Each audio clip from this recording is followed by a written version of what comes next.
वैद्युत कण संचरण समझो क्या है इसकी स्थिति। हम लोग ये बात पढ़ चुके हैं कि प्रत्येक कोलाइडी विलयन पर कोई भी कोलाइडी विलयन अगर है तो उस पर समान इकाई का धनावेश या फिर समान इकाई का ऋणावेश उपस्थित होता है। चलिए मैं इस समय ये कोलाइडी विलयन हम मान लेते हैं कि ये जो कोलाइडी विलयन है वह धनात्मक कोलाइडी विलयन है।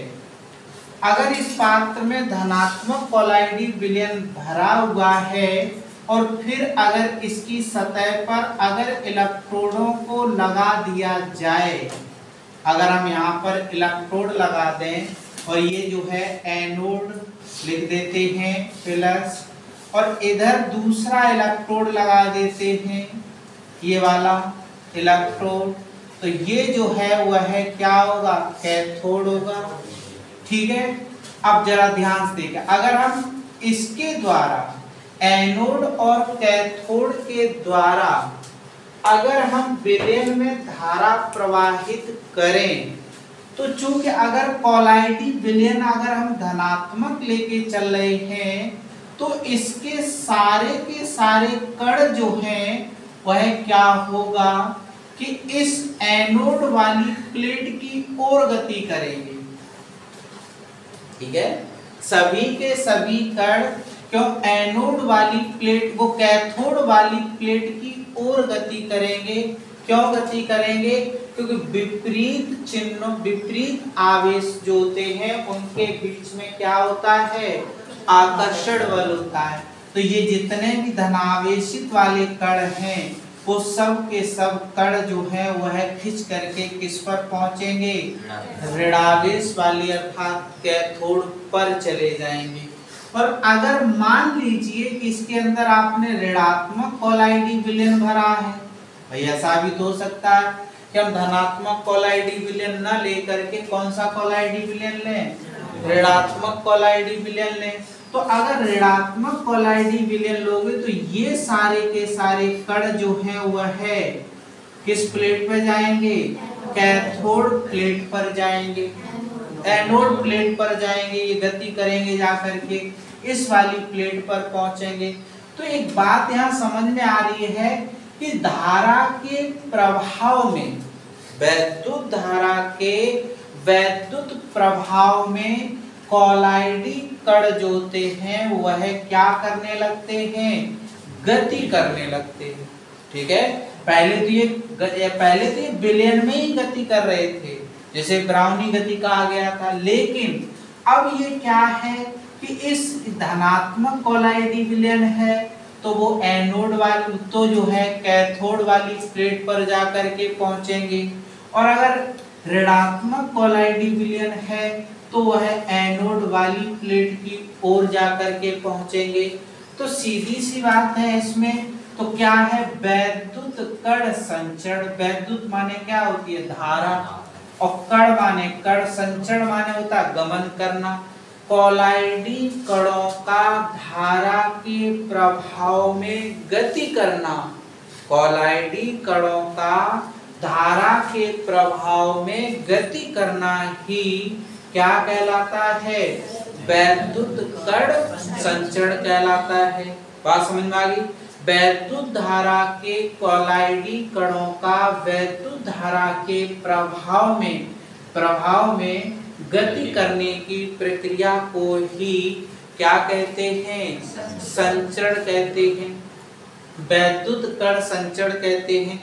अब वैद्युत कण संचरण का मुख्य उद्देश्य क्या है, वैद्युत कण संचरण का मुख्य उद्देश्य ये है, हम लोग अभी पीछे हेडिंग में तुरंत पढ़ के आए हैं कि कोलाइडी विलयन के कणों के मध्य प्रतिकर्षण बल लगता है, जिसके कारण कोलाइडी विलयन के कण दूर दूर उपस्थित बने रहते हैं। लेकिन अब यहाँ पर दूर दूर कहाँ उपस्थित रहेंगे, तो वैद्युत प्रभाव में जो धारा का जो प्रभाव है, वैद्युत प्रभाव में इन कणों के बीच में जो लगने वाला जो आकर्षण बल था वो आकर प्रतिकर्षण बल जो था वो प्रतिकर्षण बल समाप्त कर दिया गया, और समाप्त कर देने के पश्चात भी ये कण सब आकर के क्या हो गए, एक झुंड में आ जाते हैं, एक जगह कलेक्टेड हो जाते हैं, पहुंच जाते हैं। यानी कि इसका मतलब कॉलाइडी कणों का अवक्षेपण हो जाता है। वैसे तो हम लोग जान चुके हैं कि कॉलाइडी कणों का अवक्षेपण संभव नहीं है। अब जरा इसका देखिए एक बहुत अच्छा उदाहरण बताएं। हम लोग ये जानते हैं रुधिर कैसा कॉलाइडी विलयन है, ऋणात्मक कॉलाइडी विलयन है, ठीक है, ऋणात्मक कॉलाइडी विलयन होता है। अब एक बात बताओ, हम लोगों के शरीर के अंदर अगर कॉलाइडी कण, रुधिर के कण, जो कणों का अगर अवक्षेपण होगा तो हानि होती है। अगर ये एकत्र हो जाएंगे जाकर के तो क्या होती है, हानि हो जाएगी कि नहीं हो जाएगी इसमें। तो यहाँ अब बताइए, जिस व्यक्ति को करंट लगता है तो करंट लगने की क्रिया में होता क्या है, करंट लगने की क्रिया में क्या होगा, रुधिर के जितने ऋणात्मक कण होते हैं, रुधिर के सभी कणों पर ऋणावेश होता है, जितने भी रुधिर के कण होते हैं, और इधर लगा करंट, उस पर पॉजिटिव चार्ज होता है, ऊपर वाला पॉजिटिव चार्ज होता है। तो जब ऊपर वाला पॉजिटिव चार्ज होता है तो ऋण और धन के बीच में बन जाता है आकर्षण बल। यानी अगर हम लोगों को करंट लगता है तो करंट लगने की क्रिया में क्या है, वैद्युत कण संचरण की ही घटना हो रही होती है। उसमें कॉलाइडी कणों का क्या हो जाता है, अवक्षेपण हो जाता है।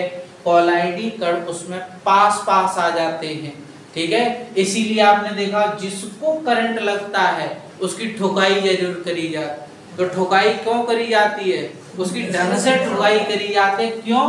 क्योंकि ये कण पास पास आ चुके हैं, ताकि उसकी ठोकाई करने से, चोट पहुंचाने से ये कण क्या हो जाए, दूर दूर बिखर जाए। कहीं ऐसा ना हो इतना ज्यादा कण पास पास आ जाए कि नस जो है वह है ब्लॉक हो जाए, तो इससे फट ना जाए। और अगर एक बार नस फटी तो फिर निश्चित मृत्यु हो जाएगी। इसलिए उतनी जल्द, जितनी जल्द हो सके उतनी जल्द उस पर जो है उस पर अटैक करना शुरू कर देते हैं। तो अटैक करने का जो मुख्य कारण है, क्योंकि कॉलाइडी कणों का क्या हो चुका है, उस समय अवक्षेपण हो चुका है, पास पास आ चुके हैं, झुंड में आ चुके हैं।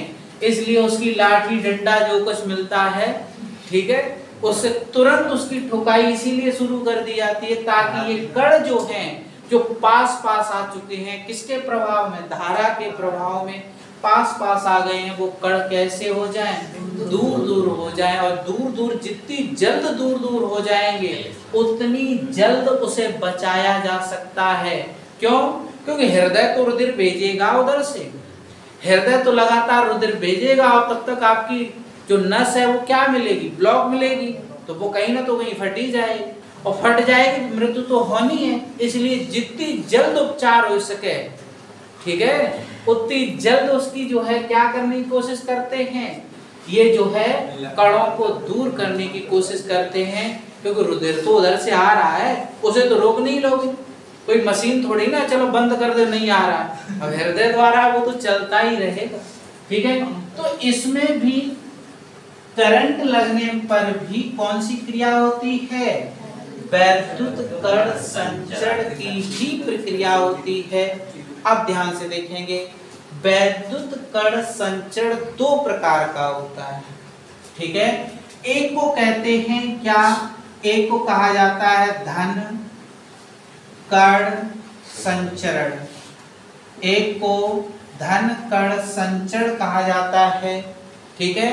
तो धन कण संचरण किस कब कहते हैं, यदि कॉलाइडी कणों पर धनावेश उपस्थित होता है, ठीक है, कॉलाइडी कणों पर अगर धनावेश उपस्थित होता है और ये सभी के सभी कण एनोड पर जाकर के जब अवक्षेपित, कैथोड पर जाकर के जब अवक्षेपित हो जाते हैं, इस पर पहुंचते हैं, तो इसको कहा जाता है धन कण संचरण कहते हैं।